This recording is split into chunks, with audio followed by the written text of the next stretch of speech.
He touched her body until he didn't. Hey y'all, this video is going to be part of a mini-series I will be doing on my favorite celebrity scandals. No shade, nothing like that, just good old-fashioned iconic moments that deserve to be immortalized on the internet. In all seriousness though, I'm actually in the process of moving right now, so my main focus is on packing first, YouTube second. That being said, I put a lot of effort into this series, so I hope you all enjoy it as much as I enjoyed making it. I'm going to be making more of a mockumentary of sorts, just to have a little fun with it. I call it a mockumentary because I'm going to edit it sort of like a crime show would, but instead of being about something serious, it's going to be like Ariana Grande licking a donut. Yeah? More like yuck! That sort of thing. At this point in time, I don't know for certain how many parts there will be, but for sure at least 3. So, without further ado, I present to you the very first episode in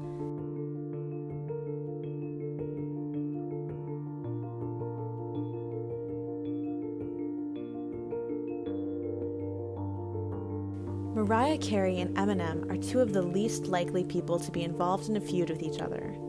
However, throughout the early 2000s, that was just the case. Before we open this bag of candy, it's important to provide some context. Understanding what happened prior will give us a better perspective on what happened later. Allow me to set the stage.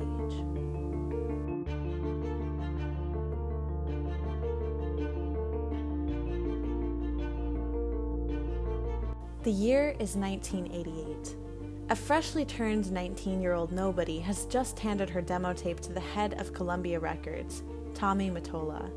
As Mottola rode home later that evening, he listened to the tape and abruptly commanded his driver to turn the car around.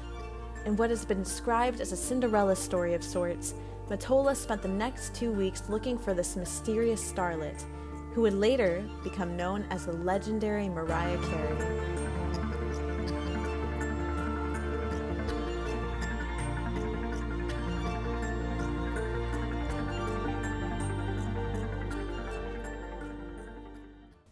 Merely 2 years later, Mariah Carey releases her debut album, Mariah Carey, launching her career on a high note.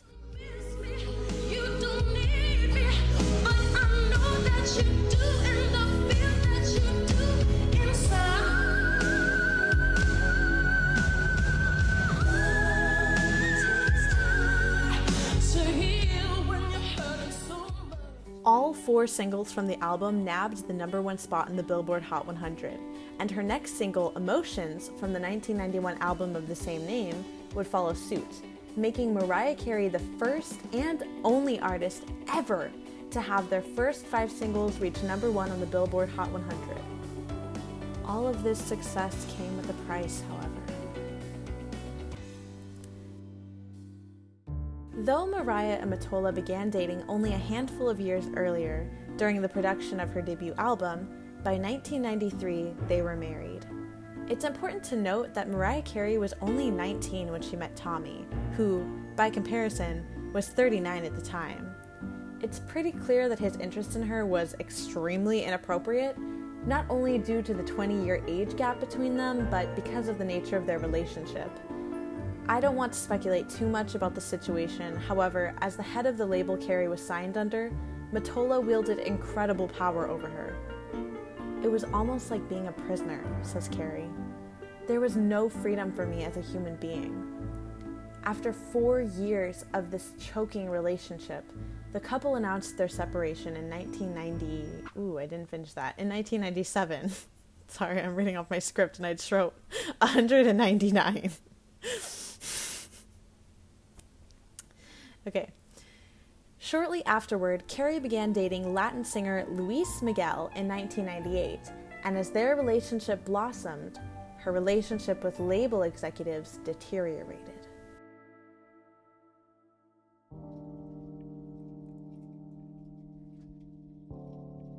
Whether it was purely the fallout of her marriage with Mottola, creative differences, or some mixture of both, CAREY ultimately decided to split from Columbia Records and signed a whopping $100 million record deal with Virgin Records in April 2001. It wasn't long after this, though, that CAREY's 3-year relationship with Luis Miguel came to an end. Throughout all of this, Mariah was dealing with immense pressure from the public over her underwhelming album releases, especially following the explosive success of her debut. It goes without saying that in July of the same year, CAREY began to have a very public breakdown, both physically and emotionally. Glitter, an ambitious project she had began working on in 1998, was subsequently postponed as the star began to unravel. I don't say this much, but guess what? I don't take care of myself, she published, amongst other disturbing messages on her website. The messages were removed quickly, and CAREY was hospitalized for 2 weeks, followed by a long absence from the public. I'm not sure if it was during this hospitalization or not, but in 2001, CAREY was diagnosed with bipolar II disorder, which she kept private at the time. The mental and emotional stress from everything going on in her life was too much for her to bear, but the worst was yet to come. In September of the same year, Glitter, CAREY's first feature-length film, was released. It was a project that had experienced developmental hell all throughout its production process, and its release to the public was no exception. For starters, the soundtrack was released on the 9/11, so there's that. Given all of the delays with the project and everything going on in both Mariah's life and the world, it's no surprise that the film performed poorly. After facing so much negativity and criticism, Mariah withdrew from the public and retreated to Italy for 5 months to work on conceptualizing a new album. Keeping all of this in mind, it's painfully obvious that CAREY wasn't, which makes her decision to interact with Eminem, let alone possibly sleep with him, understandable and honestly forgivable.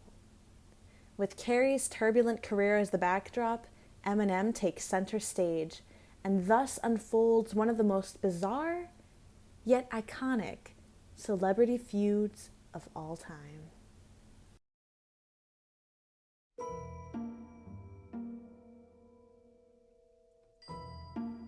It would make sense that the pair would know each other, as Eminem was a steadily rising star who had just performed with Elton John at the 43rd Grammys.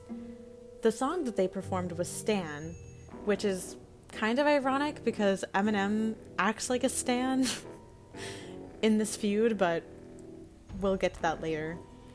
In September, Eminem claimed that he and Mariah had dated for several months. Without denying knowing him, Mariah insists that the relationship was strictly professional, potentially wanting to work with him for her upcoming album, Charm Bracelet. However, living up to his reputation, Eminem began incorporating Mariah and their alleged relationship into his music, name-dropping her twice on the album, The Eminem Show. Superman and When the Music Stops were the 2 songs in question, which generated immense confusion amongst the public. Eminem later went on to confirm the relationship to Rolling Stone, admitting that while truthful, the rapper simply didn't like her as a person. Though Mariah never addressed him by name, it is heavily implied that the song Clown from her album Charm Bracelet was written with him in mind. In the song, CAREY regrets ever giving him the time of day, and addresses several rumors he instigated. You should have never intimated we were lovers when you knew very well we never even touched each other. From then on, CAREY embarked on a tour of denial, maintaining that their relationship was non-existent throughout multiple interviews. During one such interview with Larry King, CAREY had this to say. How about Eminem? What about him? Do you date him? No. Where was that printed? That was printed everywhere. And you didn't date him at all? I hung out with him. I spoke to him on the phone. I think I was probably with him a total of 4 times. And I don't consider that dating somebody. Is he a talent?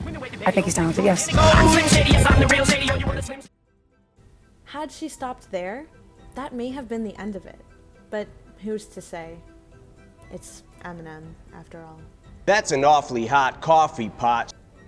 Though Mariah remained tight-lipped about the whole situation, she certainly didn't take the high ground, and had a backup dancer dressed as Eminem during her performance of Clown on tour.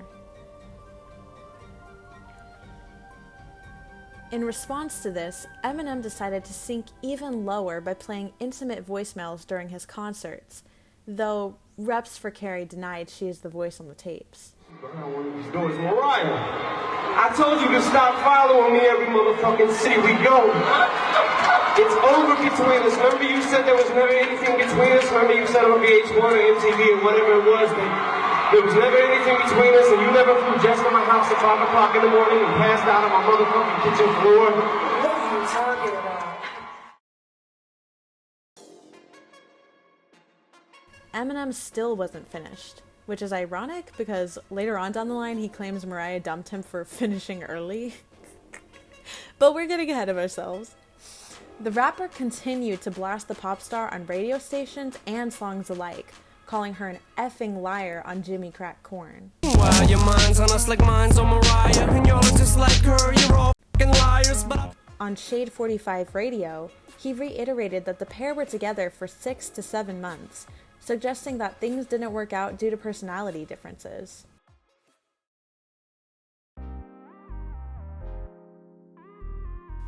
April 30th, 2008.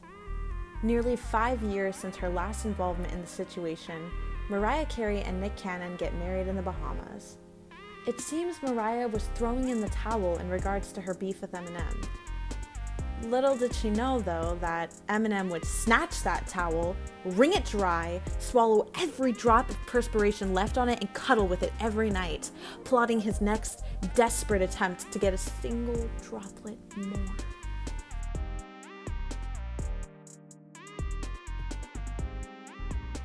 Unable to overcome his bitter jealousy, Eminem dropped a massive diss track devoted primarily to the newlyweds. The song, Bagpipes from Baghdad, is a mixture of shots at them both, pleas for a second chance with Mariah, and threats to Nick. I ain't playing no fucking war. Nick Cannon, you prick, I wish you luck with the fucking whore every minute. Cannon accused Eminem of racism and promised to make him regret ever mentioning the pair. However, the crown jewel of all disses came when Mariah released her single Obsessed. And though she never explicitly stated who the song was about, the lyrics and video leave no room for speculation.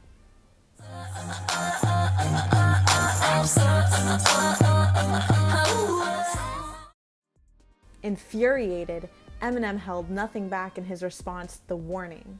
I'm obsessed now. Oh geez, that's supposed to be me in the video with the goatee. Wow. M stated on the song, as he unleashed a torrent of intimate details, most of which made himself look bad. But if I'm embarrassing me, I'm embarrassing you, and don't you dare say it isn't true. The song includes more voice memos, supposedly from CAREY, that he interlaces with his lyrics.